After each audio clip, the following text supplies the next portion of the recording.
What's up, everybody? This is Crash from GBR, and I'm bringing you the review for The Legend of Zelda: Breath of the Wild. This is the long-awaited return of Link and his adventures in Hyrule, and is available now for the Wii U and Nintendo Switch.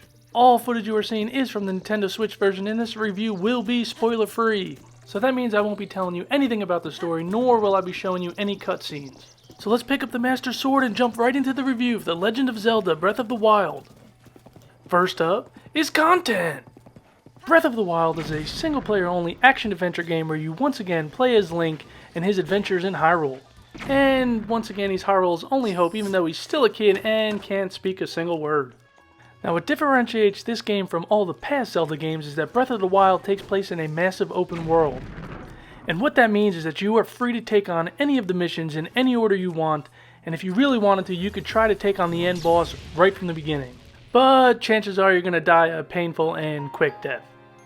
So you start the game off naked and afraid with very little power and stamina and pretty much a stick to fend off the monsters throughout Hyrule.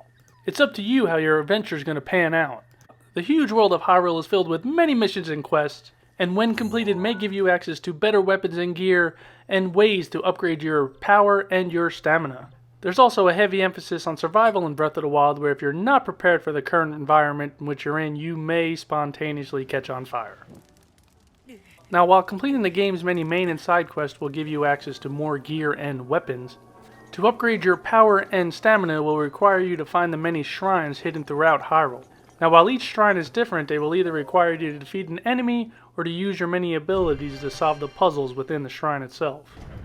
Now, completing these shrines will give you access to spirit orbs, and when 4 are collected, they can be traded in for another heart container or a stamina container. Upgrading all your abilities, your power, your stamina, your weapons, and your gear are essential if you want to make it to the final boss in this game. Next up is performance! Now, the open world of Hyrule can be traversed seamlessly from one end to the other without any load times. Now, for the most part, the game runs buttery smooth, but you will have some frame rate drops when there's a lot of characters on the screen, as well as you will see some texture pop in and object pop in, especially when you're gliding from high above. Next up, graphics! One look at Breath of the Wild and anyone can see that this is one beautiful game. I've caught myself many times stopping in the middle of the game just to pan around and look at the beautiful vistas. Running naked through the grass not only feels damn good, it looks damn good. There's a full day-night cycle as well as many different weather effects depending on which area of the world you're in. And this is one of those games that proves that you don't have to have super duper high-def graphics to have a good looking game. Next up is sound!